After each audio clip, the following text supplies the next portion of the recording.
Bonsoir à tous. Ce soir, nous allons vous parler de sectes. Des sectes qui croissent et se multiplient dans un monde où les repères idéologiques disparaissent. Et nous avons choisi de vous faire pénétrer dans l'univers de l'Église de Scientologie, une secte mystérieuse, inquiétante, tentaculaire, dont les ramifications s'étendent à toutes sortes de domaines. Une secte controversée qui s'attire des plaintes dans tous les pays où elle s'implante. Scientologie, secte et business, une passionnante enquête que vous allez pouvoir suivre dans un instant et qui sera suivie d'une discussion entre monsieur Olivier Dufour, directeur de l'église de Scientologie, et José Roy, journaliste, co-auteur avec Christian Karcher de ce reportage.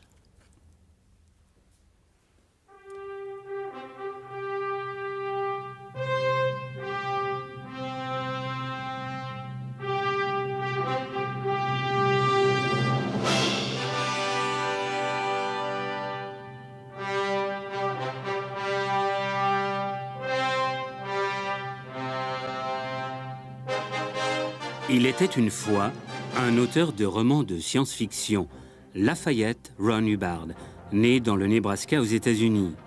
Auteur à succès, il délaisse la guerre des étoiles et publie en 1950 un livre étrange. La dianétique, la puissance de la pensée sur le corps. En 1954, Ron Hubbard va plus loin. Il fonde une église, l'église de Scientologie. Tout scientologue qui se respecte doit se procurer un électromètre, sorte d'instrument qui sert à mesurer les réactions émotionnelles. Puissante et riche, comptant plusieurs millions d'adeptes dans le monde, l'église de Scientologie est aussi très active en Suisse et tout particulièrement à Lausanne. Bonjour, vous l'avez déjà reçu? C'est un test sur les aptitudes. Ça permet de mieux se connaître et de voir comment on utilise ses aptitudes. Vous l'aviez déjà fait? Non, mais je vais essayer. C'est un test qui est gratuit. En tout cas, il est très chouette à faire. Ça permet de mieux se connaître. Vous l'aviez déjà fait? Non. Ok. Vous l'avez déjà reçu? C'est un test sur les aptitudes. D'accord. Vous avez 2 minutes pour le faire tout de suite. Ça permet de mieux se connaître et ça permet de voir comment on utilise son potentiel. Voilà, en acceptant de faire ce test, vous entrez sans le savoir dans l'univers de Ron Hubbard, le fondateur de la Scientologie. Passez cette porte et c'est le début d'une expérience qui peut vous coûter cher, très cher. Dès que vous avez amené l'individu de la réception à votre bureau, vous devez le contrôler sans interruption jusqu'à l'étape finale où il signera le chèque. Vous allez décliner votre nom et votre adresse. On va vous présenter ce que les scientologues appellent le test de personnalité. C'est la seule chose gratuite en scientologie. Ensuite, votre test est analysé par ordinateur. Et quel que soit le résultat, on va vous proposer des cours. On m'a dit que j'avais un problème de communication et qu'il proposait un cours pour remédier à ça. Avant la fin du cours, on m'a proposé d'autres cours, mais c'était très rapide alors. Et on m'avait proposé la purif. Ensuite, on m'a proposé le chapeau de l'étudiant, le training professionnel, et puis encore d'autres. Et puis l'électromètre, plus de 6 000 francs. Et puis, je crois que c'est tout. Il y en avait peut-être d'autres. Ça fait beaucoup de cours. En combien de temps on vous a proposé ceci? Un mois et demi. Et il vous a fallu débourser combien? 25 000 francs, plus de 25 000 francs au total. En un mois et demi? En un mois et demi. À l'époque, Suzanne gagnait comme caissière dans un grand magasin 2 500 francs par mois.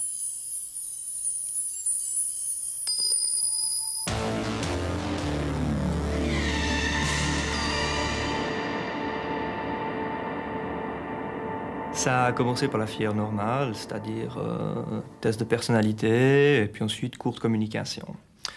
Et puis ensuite, les histoires se corsent un petit peu.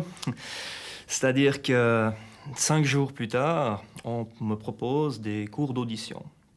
Et ces cours d'audition, entre les cours, la paperasserie et tout, font une valeur de 20 500 francs. Je paye cette somme. Et je continue mes cours. Et là, une semaine plus tard, On me repropose un complément à ces cours d'audition pour 8 intensives, pour un total, pour ces 8 intensives, de 15 500 francs. Donc j'ai déboursé en gros 36 000 francs. En combien de temps? En 2 semaines. Alors bien sûr, 36 000 francs, je ne pouvais pas les avoir comme ça ne tombe pas du ciel. Alors j'ai été obligé de faire un emprunt. L'emprunt était complètement organisé par la scientologie. Ils ont fait toutes les démarches nécessaires, ils ont fait les papiers, etc., auprès de la banque Finalba. Et j'avais plus qu'à signer pour avoir l'argent, enfin, pour leur donner l'argent. Ces deux jeunes, prenant conscience du piège financier, ont réussi, après de longues négociations, à obtenir un remboursement partiel de leur argent.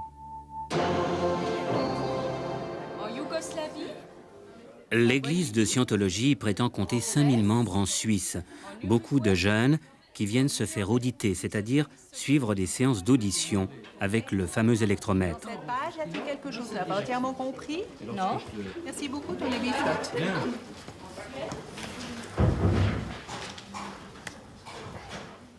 Que ce soit pour la pâte à modeler ou toute autre technique standard, ici, à l'église de Scientologie de Lausanne, on ne badine pas avec les préceptes de feu Ron Hubbard. Plusieurs heures par jour, étudiants et membres du personnel ingurgitent religieusement les méthodes et le vocabulaire scientologique sous l'œil du directeur Olivier Dufour.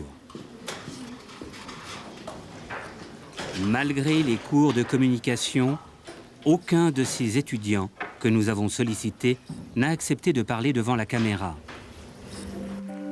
The human body is like a river. As you move through life, your body becomes filled with drugs, chemical poisons and pollutants that stay in your body and dull your perception and awareness, even years later. Life seems dull. You feel unhealthy. Read Clear Body, Clear Mind by L. Ron Hubbard. Get rid of the effects of drugs and chemicals so you think more clearly. It's at bookstores everywhere. Albert Franceschetti est médecin à Genève et scientologue. Même s'il reste discret sur le coût financier de l'opération, il a suivi tous les grades pour arriver au sommet de la hiérarchie scientologique. Ce qui m'a séduit en scientologie, c'est l'approche scientifique. C'est l'approche scientifique du mental, cette analyse d'une portion très importante de l'être humain. J'avais appris à la faculté de médecine toute la partie physique et il me manquait un chaînon dans ma compréhension de l'être humain. J'ai eu une approche beaucoup plus sympathique envers les gens, je me suis ouvert, j'ai retrouvé ma mémoire. Comme médecin, ça m'a apporté énormément vis-à-vis de mes patients. J'ai pu avoir une approche beaucoup plus personnelle, les comprendre mieux en comprenant les implications du mental.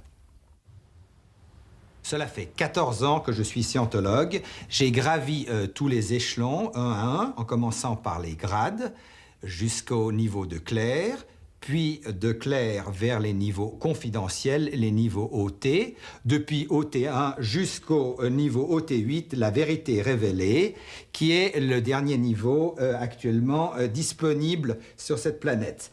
Vous avez ici un électromètre qui m'a servi dans mon audition, en particulier pour ce niveau OT8, et dans le passage entre OT1 et OT8, on passe ce niveau si important qui est OT3, le mur du feu, un niveau excessivement, qui peut être excessivement dramatique et même fatal, ce niveau charnière qu'il faut franchir pour arriver à ce niveau supérieur qui est OT8.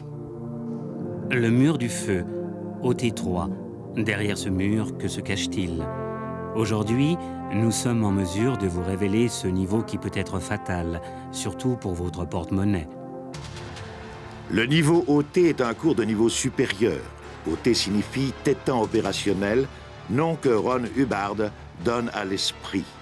Le niveau OT est apparemment d'une plus autre planète, d'une confédération galactique. Un homme du nom de Xenu fut élu maître suprême. Arrivé à la fin de son règne, Xenu prit des mesures radicales afin de résoudre le problème de population.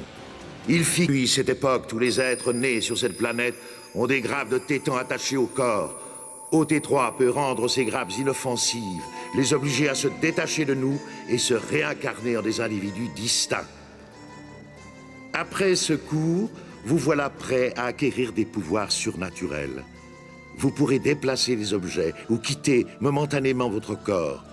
Et si vous n'y parvenez pas, il vous faudra refaire le cours et payer une deuxième fois la somme de 13 000 francs. As-tu jamais détourné de l'argent? As-tu jamais violé qui que ce soit? Marc et Nicole sont médecins, eux aussi. Ils habitent Paris. Un jour, Marc tombe sur le livre de la Dianétique. Il se lance dans l'aventure scientologique, une expérience qui tournera au cauchemar. Merci. Après quelques séances de Dianétique, on m'a proposé la scientologie tout de suite. Et pendant quelques temps, comme avec la drogue, il y a une espèce de lune de miel. J'étais bien, j'étais content. Et puis très vite, il y a eu une espèce de dégringolade. De dégringolade de plus en plus importante et une souffrance qui s'est mise en place. Mais une souffrance épouvantable parce que je ne pouvais en parler, disons, à personne. Et on me poussait de tous les côtés possibles pour accumuler et accumuler toujours de nouveaux cours et de nouvelles auditions. De plus, il y avait une espèce d'effet de groupe. Tout le monde fait semblant plus ou moins d'être bien là-dedans. Tout le monde dit « Ah là là, t'as fait l'audition, c'est super, c'est merveilleux, regarde, etc. etc. » Donc il y a un effet de convergence, enfin de suggestion par tout le groupe qui dit que tout va bien et que tout le monde est amélioré. Mais moi, ce qu'il y avait, c'est que je m'enfonçais de plus en plus dans quelque chose que je n'avais jamais connu auparavant. Je me suis enfoncé jusqu'au point de vraiment d'avoir des envies de suicide. Je suis allé jusqu'aux envies de suicide à ce moment-là. Et je ne comprenais toujours pas d'où ça me venait. Je me disais, mais c'est pas... J'arrivais pas à faire le rapport, si vous voulez, entre l'audition, entre tout ce que j'avais vécu, parce que entre-temps, je m'étais mis membre du personnel. Je n'arrivais pas à faire le rapport entre cette expérience et le fait d'avoir envie de me suicider. Nicole, sa femme, inquiète des changements d'attitude de son mari, décide de se rendre à l'église de Scientologie afin de ramener Marc à la raison. En fait, c'est elle qui sera happée par la secte. Alors un beau jour, j'ai décidé d'aller voir ce qui se passait. De plus, il faisait de nombreux chèques, et pas des petites sommes en plus, mais enfin bon. Et donc je suis allée et j'ai été reçue par un scientologue. Et très rapidement, il m'a posé quelques questions. Et il a trouvé eh bien, ma faille, mon talon d'Achille. Ils appellent même ça la ruine. Et je suis sortie de là, je dois avouer que j'étais vraiment très mal. Et le soir même, je signais un chèque, parce qu'il me proposait justement, après m'avoir mis bien mal, eh bien, de pallier à cet état. Et voilà, le pied était mis dans l'engrenage.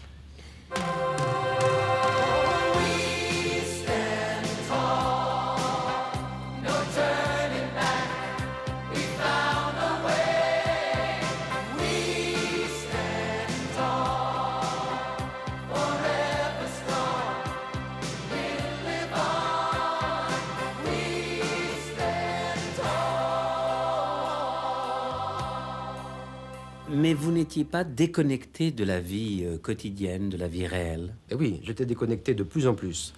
D'abord parce que j'étais devenu membre du personnel. Ça veut dire que je travaillais 50 heures par semaine pour des clopinettes. Pour moi, je travaillais le matin. Je commençais à 1h de l'après-midi, je terminais à minuit, pratiquement tous les soirs. C'est-à-dire que je courais du matin au soir. Je ne pensais plus. Je ne pensais plus à rien, je ne lisais plus. Moi qui étais un grand liseur, je ne lisais plus du tout. J'étais là simplement à courir du matin au soir. Et à ne plus réfléchir une seconde, à ne plus vouloir réfléchir. Mais j'avais gardé l'espoir. J'avais gardé un espoir. Et c'est uniquement là-dessus que j'ai fonctionné. Je suis devenu membre en me disant, il y a un secret là-dedans, il y a quelque chose. Il y a quelque chose. Et j'ai été collé à ça, complètement collé à ça pendant plusieurs mois. Et j'ai suivi des cours, et j'ai suivi tout le cursus, si vous voulez, pour devenir auditeur. Et j'ai découvert qu'avec ça, après ça, il n'y avait plus rien. Il n'y avait rien, il y avait du vide. C'est là-dessus que j'ai débouché, sur rien. Et cette découverte, globalement, vous a coûté combien? Pour tous les deux, environ 500 000 francs français. C'est-à-dire 130 000 francs suisses. Ouais. C'est beaucoup? C'est beaucoup. C'est beaucoup. Béatrice est enseignante dans le canton de Vaud. Comme tous les adeptes, elle a commencé à suivre un cours de scientologie, puis un deuxième et ainsi de suite. Au gré des mois, les scientologues se montrent de plus en plus exigeants. Le salaire de Béatrice ne suffit plus Elle est alors obligée d'emprunter auprès de différentes banques. Toutes les démarches ont été faites pour moi par les scientologues. Dans cette banque, c'était la banque Revy Leasing à Berne. C'est une banque qui est habituée à travailler avec les scientologues. Je n'ai jamais mis les pieds dans cette banque et j'ai simplement signé l'emprunt. L'emprunt qui a été déterminé aussi par les scientologues, pratiquement, je peux dire. C'était une somme de 50 000 francs. Et au total, l'expérience en scientologie qui a duré 2 ans vous a coûté combien? Alors, au total, ça m'a coûté 120 000 francs.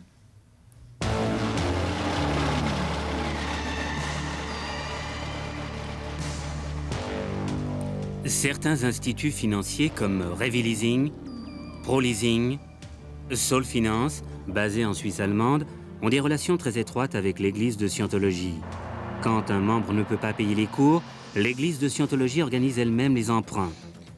Pour connaître les mystères de la scientologie, cet employé contracte un emprunt de 35 000 francs auprès de Pro Leasing.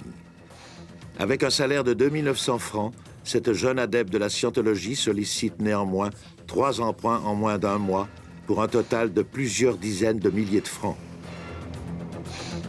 Cet ingénieur scientologue emprunte, lui, 150 000 francs.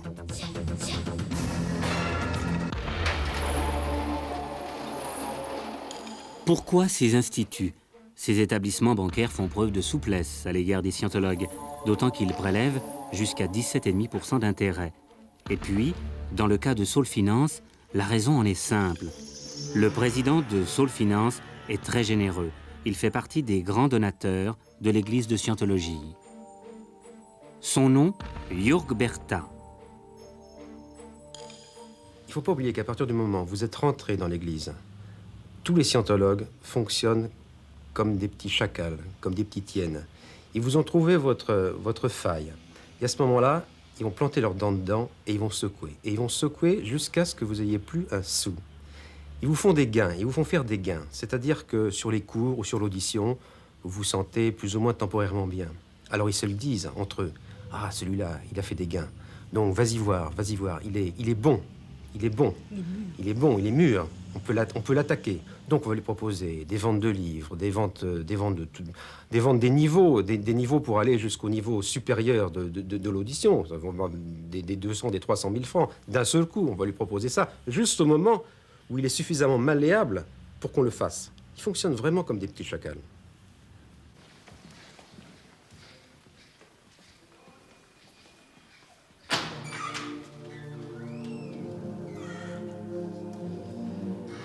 Depuis quelques années, un peu partout en Europe, l'église de Scientologie est secouée par des scandales financiers. En Espagne, en Italie, mais aussi en Suisse. À Bâle, des scientologues sont condamnés à 11 mois de prison pour avoir vendu des cours d'un montant de 60 000 francs à une handicapée mentale. À Zurich, le tribunal suprême condamne plusieurs collaborateurs de Scientologie pour avoir soutiré 12 000 francs à une femme mentalement handicapée. En France aussi, à la suite de plaintes pour escroquerie, perquisitions et interpellations des dirigeants de la secte ont été ordonnées à Paris. Mais c'est surtout à Lyon que depuis plus de 2 ans, un juge d'instruction mène une enquête très serrée sur les agissements de la secte. Une affaire qui a abouti à une cascade d'inculpations des dirigeants de la Scientologie. Aujourd'hui, à Lyon, les plaintes d'anciens membres pleuvent. Une affaire qui prend de l'ampleur, comme en témoignent ces piles de dossiers. La justice française a été saisie d'une plainte contre l'église de Scientologie suite au suicide d'un adepte. Son épouse estime en effet que l'église de Scientologie est responsable du suicide de son mari, qui était un homme au départ équilibré, un ingénieur, père de famille. Cette enquête nous a amené à découvrir d'autres faits susceptibles d'être qualifiés d'escroquerie, d'exercice illégal de la médecine, dont 26 scientologues ont été inculpés actuellement, qu'ils soient responsables, trésoriers, directeurs ou secrétaires de l'Église. Notre enquête s'oriente plus essentiellement aujourd'hui sur l'aspect financier. Retrouver le circuit financier, non seulement en France, mais également à l'étranger. Notamment, nous sommes allés en Suisse et dans d'autres pays d'Europe. Il nous appartient en effet de rechercher si à l'intérieur de cette association, car la loi française ne la reconnaît pas en tant qu'Église, cette association à but lucratif ne commet pas ce type d'infraction. C'est tout le travail qui est entrepris aujourd'hui depuis 2 ans. Knowing the truth will set us free and take us from clear to eternity, to a future we thought would never be. We stand. Flag, en Floride, c'est la Mecque de la scientologie. C'est ici que tous les scientologues qui veulent gravir les échelons et les niveaux supérieurs viennent en stage. Flag, c'est aussi le quartier général technique où est enseignée la pensée de Ron Hubbard.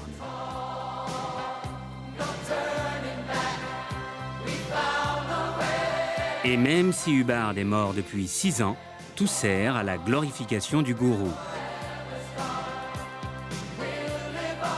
Aujourd'hui, c'est un collège de 7 scientologues qui ont pris le pouvoir. Parmi eux, Herbert Jentzsch, président de l'Association internationale des scientologues. You know, our enemies are ignorance, drugs, corruption, criminality and insanity. L'église de scientologie s'offre le luxe d'avoir un paquebot, le Free Winds, le joyau et l'orgueil des adeptes. À bord du Free Winds, l'élite de la scientologie mondiale, réservée aux adeptes très fortunés et aux généreux donateurs.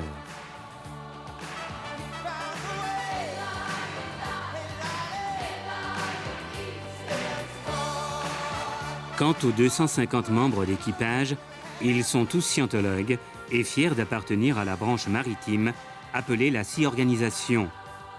Mais pour être admis à la Sea Org, les adeptes doivent signer un drôle de contrat.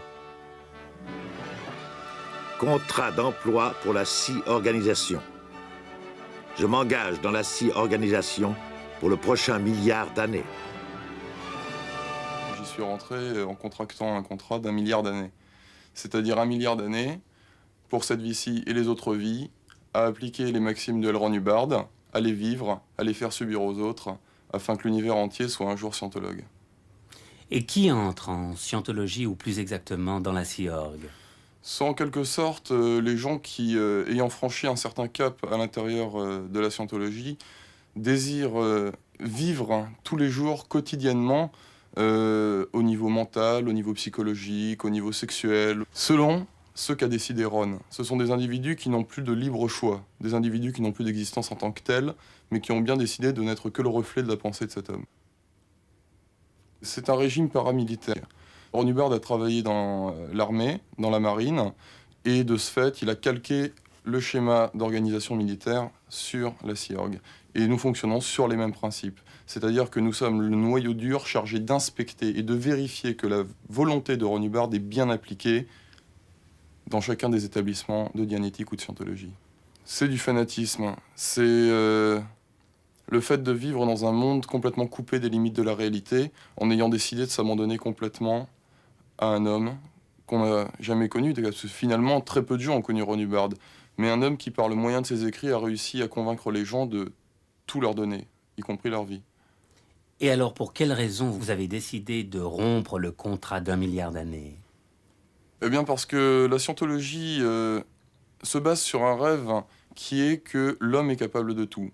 Voilà ce que l'on vous dit en scientologie. L'homme est capable de tout, vous pouvez tout. Vous êtes invulnérable, vous êtes immortel, vous êtes fantastique, vous pouvez déplacer des immeubles avec votre pensée, c'est merveilleux. Et puis, fatalement, à un moment ou un autre, arrive un temps où on s'aperçoit que toutes ces belles maximes, eh bien, en réalité, ne donnent pas toujours les effets escomptés. Et on ne peut pas être aveugle éternellement. Pas 1 milliard d'années, en tout cas. Regarde ce mur. Merci. Va jusqu'à ce mur. Merci. Touche ce mur. Merci. Tourne-toi. Merci. Regarde ce mur. Merci. Va jusqu'à ce mur. Merci. Touche ce mur. Merci. Tourne-toi. Merci. Regarde ce mur. Regarde ce mur. Merci. Va jusqu'à ce mur. Merci. Touche ce mur. Merci. Tourne-toi. Merci. Eh bien, ce qu'on est en train de faire devant vous, c'est de l'audition scientologique. Ça dure environ des centaines de fois, sur plusieurs heures. Et disons que immanquablement, il y a des images mentales qui arrivent, des hallucinations qui arrivent. Eux, ils appellent ça guérir des incidents des vies antérieures. Et moi, j'appelle ça simplement créer un zombie. Parce que la fin de ce procédé, c'est quand vous êtes heureux d'être dirigé par quelqu'un. Vous êtes heureux, vous vous mettez à rire, vous êtes simplement complètement sous la coupe de la personne. Et c'est à ce moment-là que ça s'arrête. Merci. Regarde ce mur. Merci. Va jusqu'à ce mur. Merci. Touche ce mur. Merci. Tourne-toi. Merci. Regarde ce mur. Merci. Marche jusqu'à ce mur. Merci. Touche ce mur. Regardez bien ces images. Pour la première fois, une équipe de télévision a pu filmer les exercices pratiqués à l'intérieur de l'église de Scientologie. Ici, nous sommes à Lausanne. Touche ce mur. Merci. Tourne-toi. Merci. Regarde ce mur. Merci. Marche jusqu'à ce mur. Merci. Touche ce mur. Merci. Tourne-toi. Merci. Comment est-ce que ça va?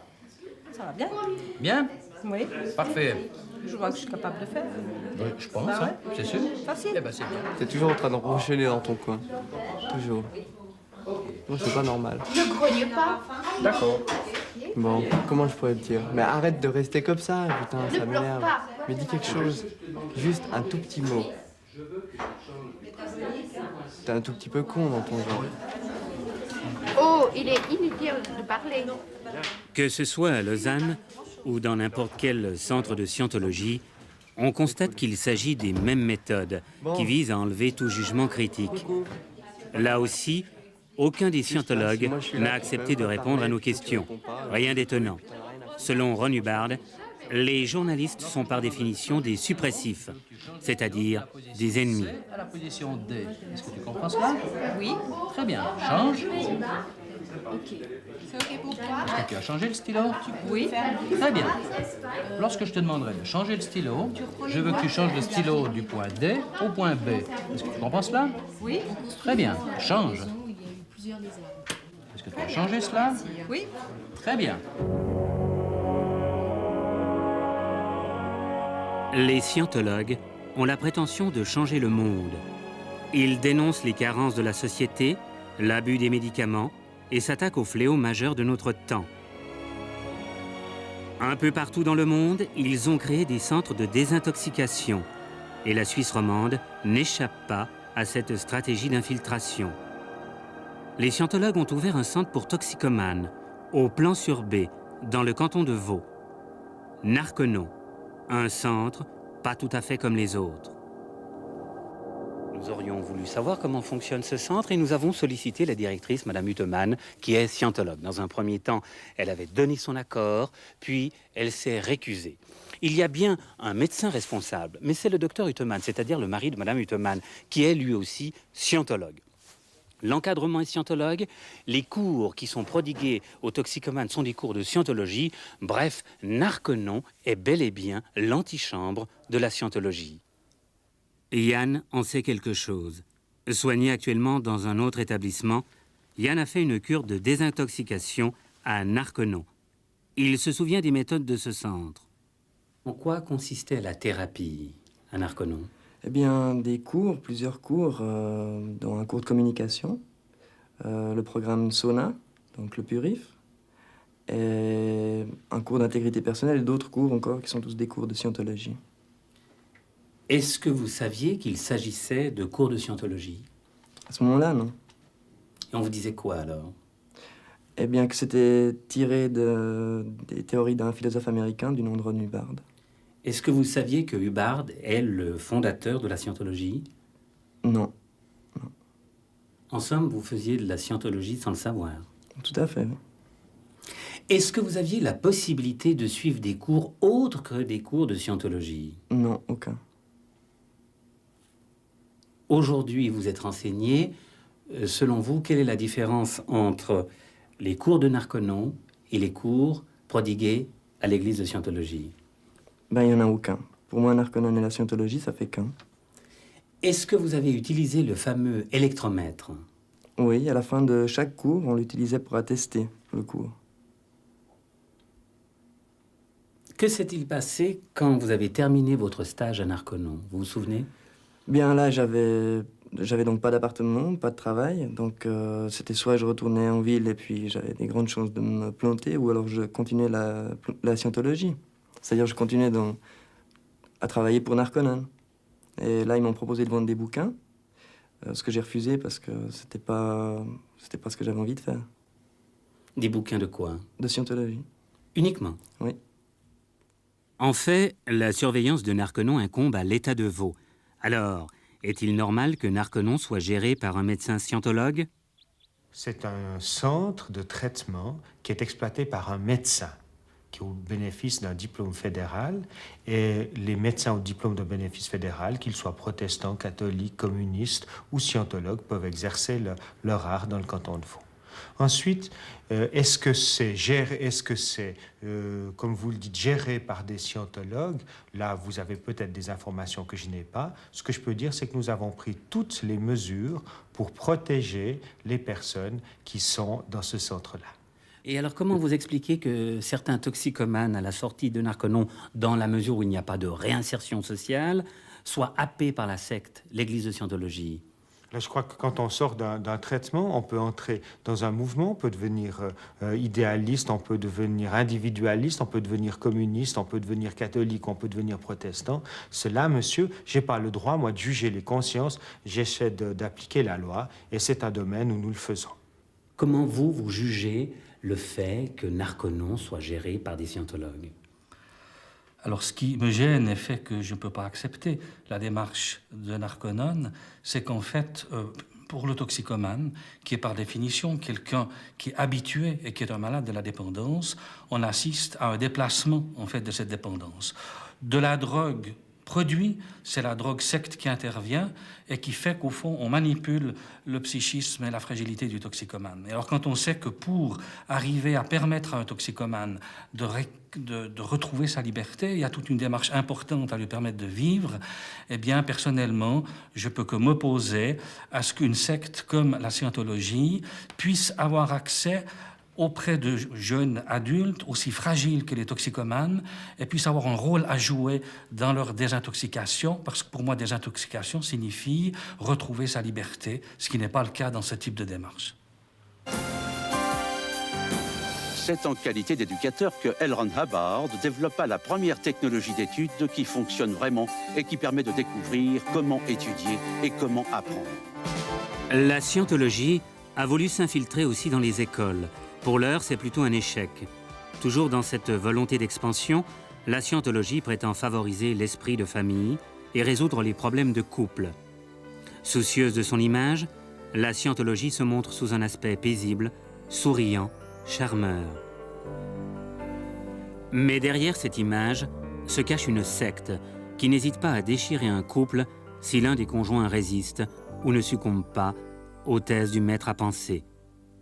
Henri, mon mari, a découvert l'église de Scientologie par le biais d'une petite annonce.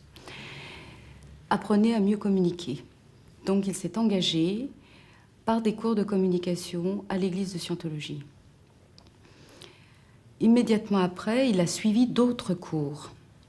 Et c'est à ce moment-là que j'ai commencé à m'inquiéter sérieusement, non seulement de du nombre de cours, mais de ses absences de plus en plus nombreuses, de son abandon petit à petit de la famille, et également des dépenses liées aux frais de l'église de Scientologie qui devenaient de plus en plus conséquentes. Est-ce que vous avez perçu un changement de caractère? En effet. Ça a été tout à fait insidieux, hein, ce changement. On ne s'en aperçoit pas immédiatement, mais j'ai constaté que petit à petit, il n'avait pas du tout la même liberté d'esprit, le même regard qu'il portait autrefois sur ses enfants, sur moi-même, sur ses amis. Et je me suis aperçue, mais les enfants également se sont aperçus que leur père changeait, ne serait-ce que dans ses relations au niveau du quotidien. Et obligatoirement, il y avait toujours une réponse scientologue à tout problème qui était posé. Il était complètement phagocyté par l'Église de Scientologie. Alors, face à ce changement d'attitude, de caractère de votre mari, comment vous avez réagi vous-même? J'ai d'abord, après les multiples recherches, j'ai d'abord essayé de comprendre. De comprendre en acceptant de suivre des cours de scientologie sur Lyon, à Paris. J'ai d'autre part rencontré des scientologues pour essayer de leur expliquer ce qu'était notre vie à nous, ce qu'ils avaient fait d'Henri. Et je me suis aperçue, après un dernier entretien avec un scientologue, que, en définitive, j'avais perdu la partie. Parce que il était totalement envoûté, totalement pris par l'Église de Scientologie. Il n'avait plus du tout sa liberté d'esprit, je n'arrive plus à saisir ce qui est exactement. Mais ça n'était plus du tout le même homme. Il se référait toujours à l'Église de Scientologie. Vous voulez dire par là que votre mari, à un moment donné, a dû faire un choix? Il l'a fait. Il a fait le choix. Je crois qu'il a fait le choix en étant poussé par l'Église de Scientologie.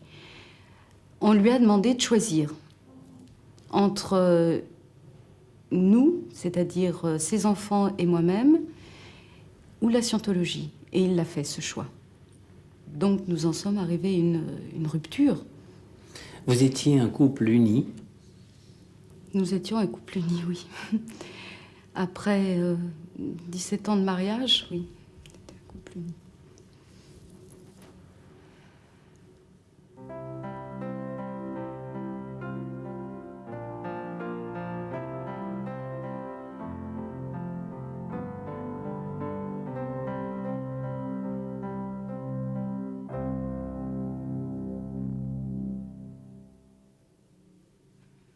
Si toutefois certaines personnes rencontrent ce problème, il faut réagir immédiatement, ne rien laisser faire.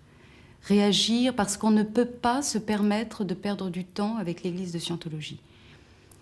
Il faut immédiatement encadrer le ou la personne qui s'engage dans l'Église de Scientologie, la soutenir et la sortir immédiatement, parce que c'est beaucoup trop dangereux et risqué vis-à-vis d'eux.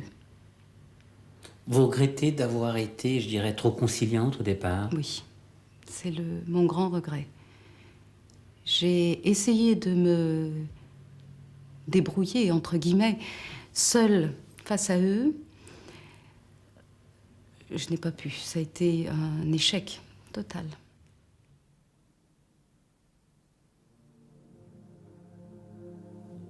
Directeur d'une église de scientologie en France pendant plus de 8 ans, cet homme connaît tous les rouages et les ficelles de la secte. Aujourd'hui, ce repenti dénonce le caractère totalitaire de la scientologie.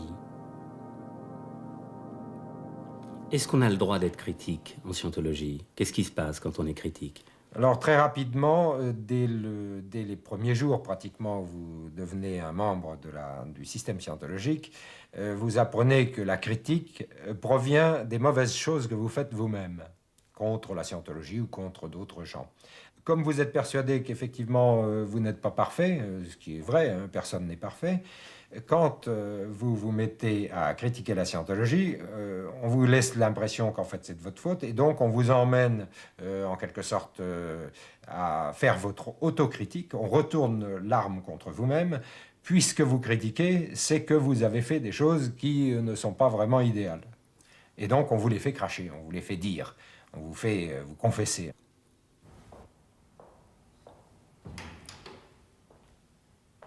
Pour avoir un contrôle absolu sur ses membres, la secte a recours à des interrogatoires dits de sécurité. Bonjour.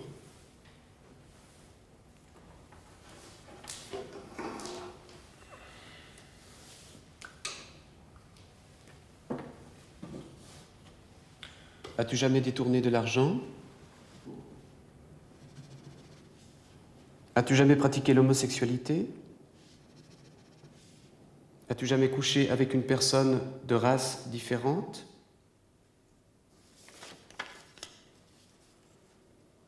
As-tu jamais été journaliste? As-tu jamais accepté de l'argent pour avoir des rapports sexuels avec quelqu'un? As-tu jamais été un indicateur ou agent d'information de la police?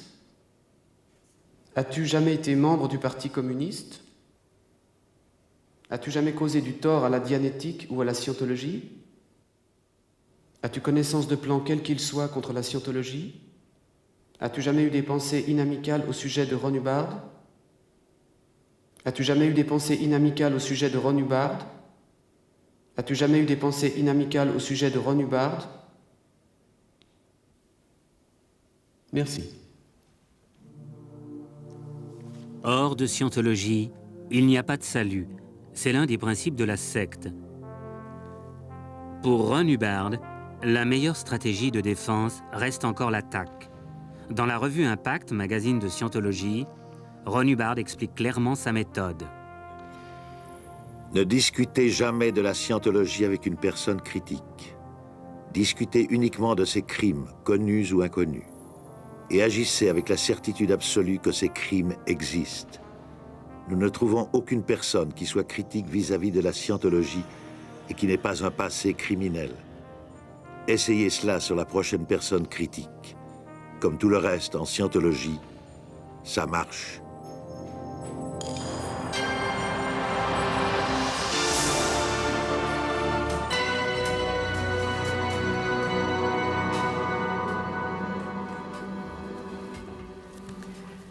Monsieur Olivier Dufour, vous êtes donc directeur de l'église de Scientologie à Lausanne. Vous venez de découvrir ce film à l'antenne. Votre première réaction?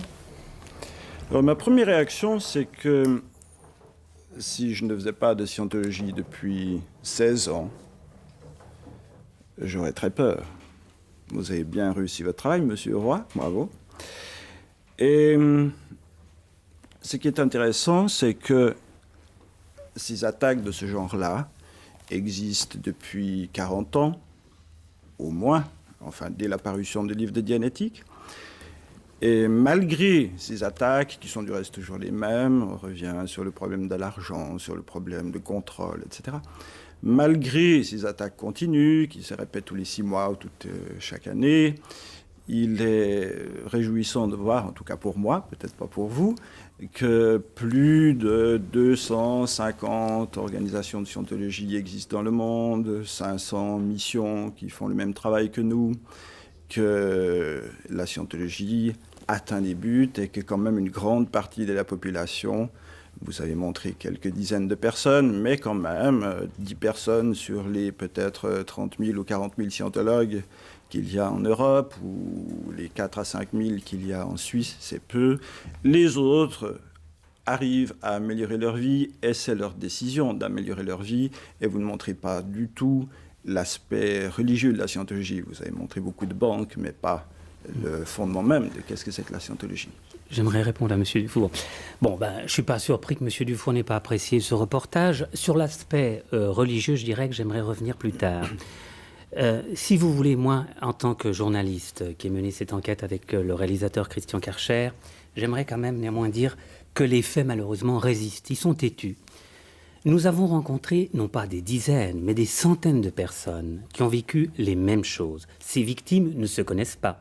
Elles sont de Lyon, de Paris, de Nyon, de Lausanne, de Martigny. Et toutes ces victimes ont porté les mêmes accusations contre votre Église.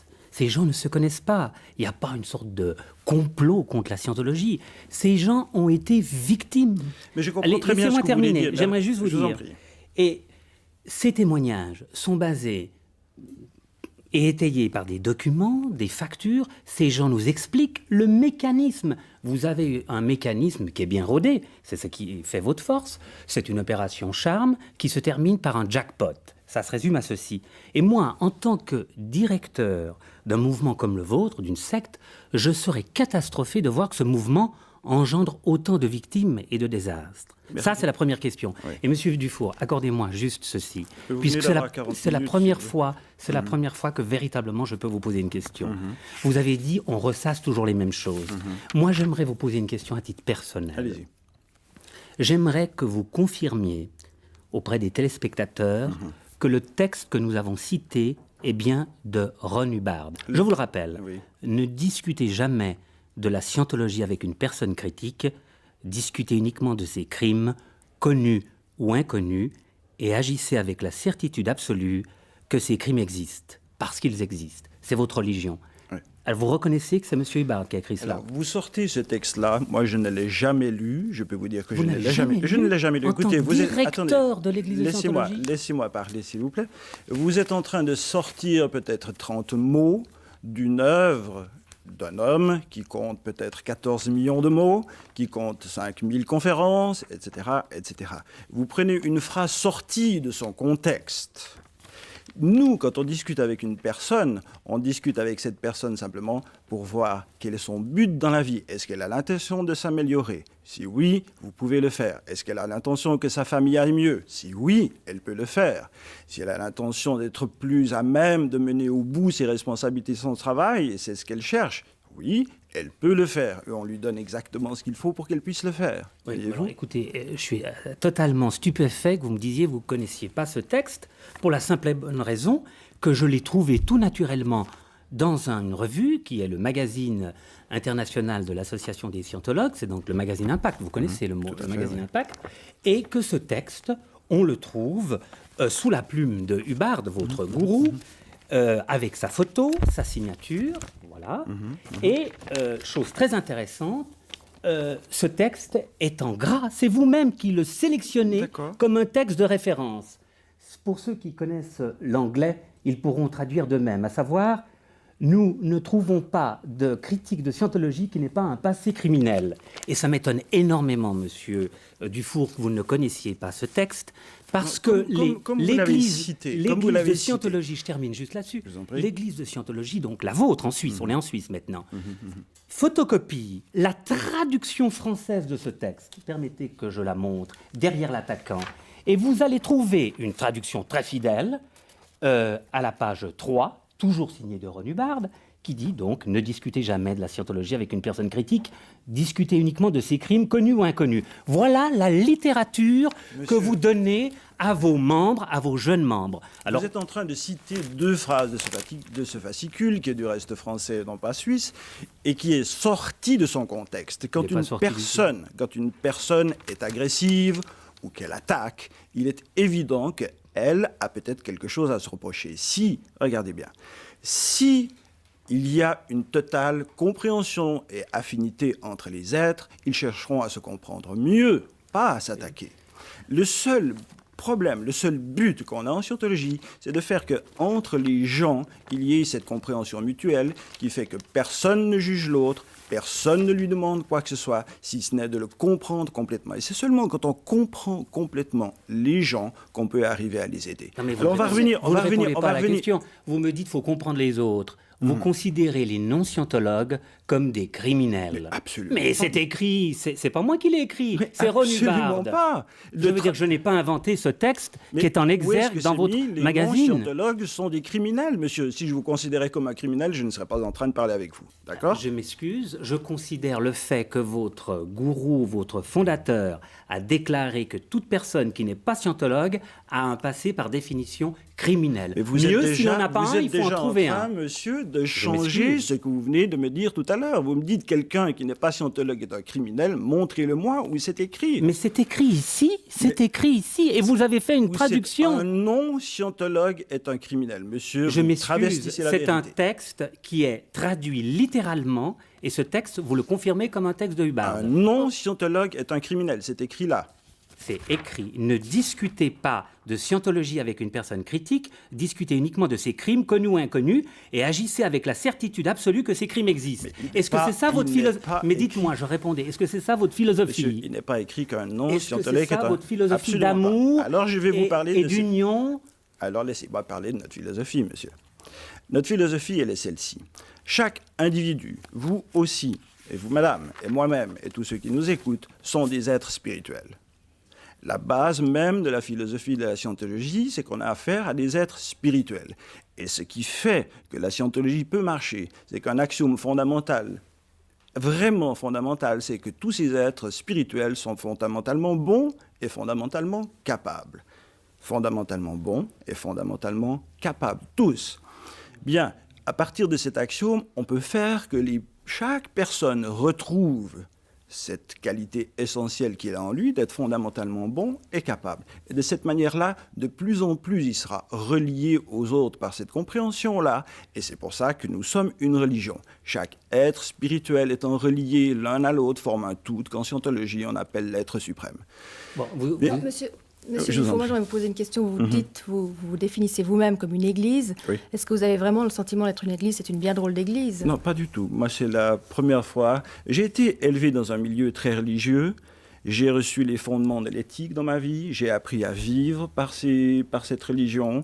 J'ai suivi ses préceptes et je les suis toujours. C'est toujours des fondements très stables chez moi. Mais je peux dire que c'est la première fois où je vois une religion qui ne juge pas quelqu'un qui n'est pas de la même religion, qui accepte que chacun ait une opinion, un point de vue, et surtout qu'il soit relié à chacun d'entre nous. Et ça, c'est le basique du mot religion, être relié. Il y a une très vieille religion qui s'appelle la religion védique qui disait « chaque entité est une entité spirituelle, et si je fais du mal à l'autre, de cette façon-là, je m'en fais aussi à moi, puisque nous sommes reliés, et si j'en fais aussi au tout, donc à Dieu, etc. » C'est le principe même de la philosophie de la scientologie. Nous sommes tous reliés par un fondamentalement bon. Oui, ça, c'est essayons de le retrouver. Moi, je connais qu'un seul principe en scientologie. Le nerf de la guerre, c'est l'argent. Et c'est vrai que votre religion, c'est le culte de l'argent. Alors regardez, monsieur, vous permettez, j'aimerais juste répondre maintenant. Vous êtes ici dans le canton de Genève où il y a un impôt ecclésiastique, pas vrai? Oui. Dans le canton de Vaud, on ne demande pas aux gens s'ils sont d'accord de payer ou pas pour la religion. Chaque église ici en Suisse reçoit la manne de l'État. Ici, chez nous, en scientologie, on ne reçoit aucune subvention, rien du tout.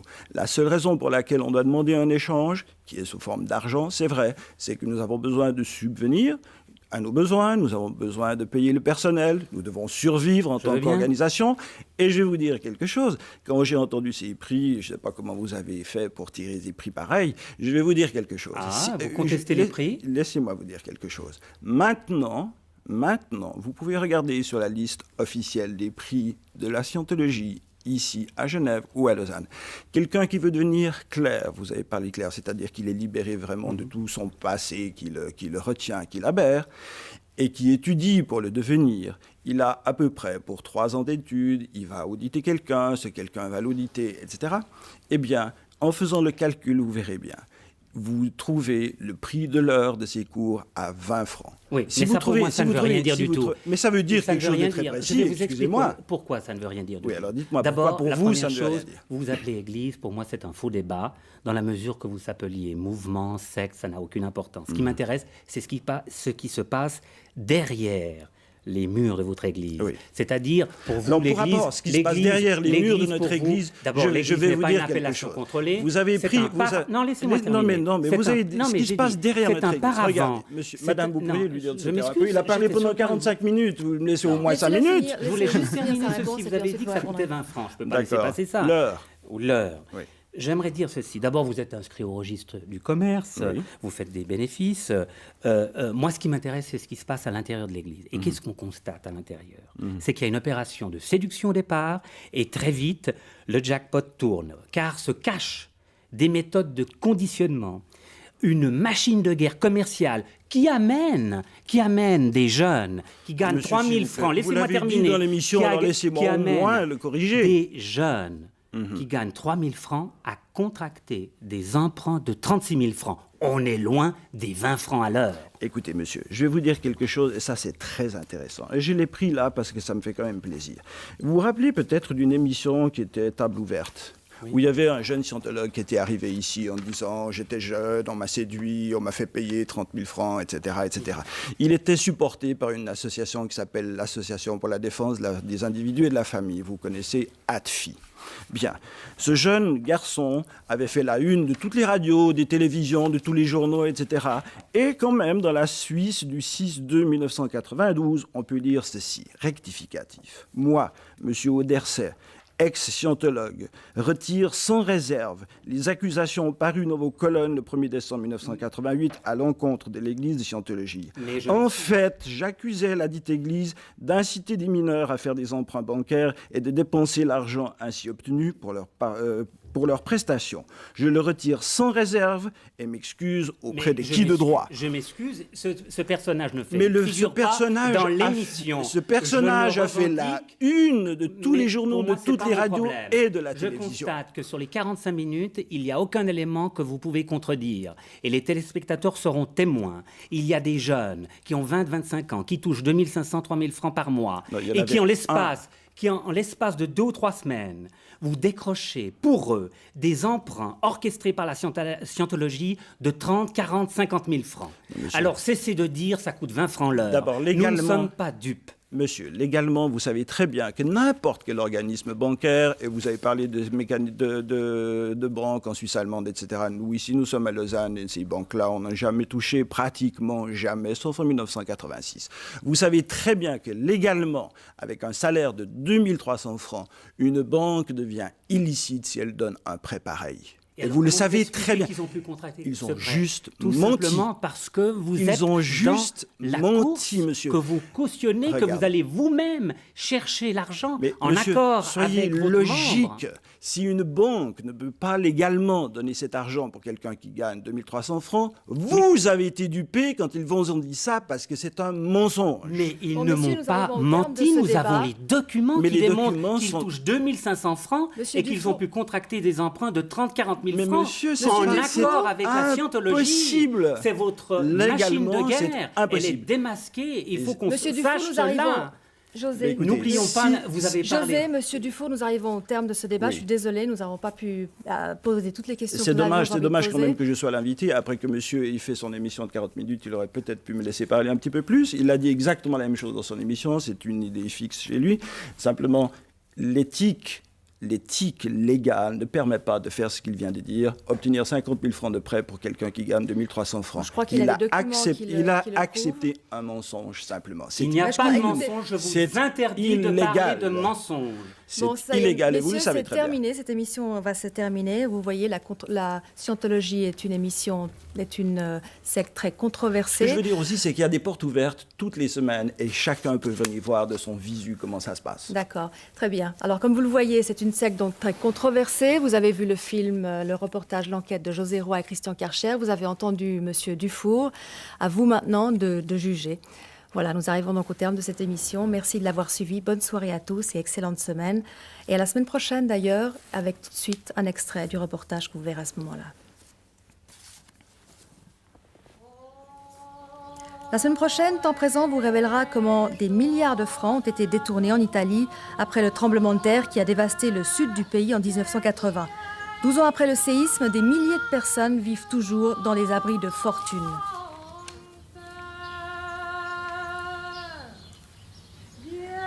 Corruption, meurtre, les milliards de francs d'aide destinés aux victimes ont servi en réalité à enrichir la Camorra, la mafia napolitaine.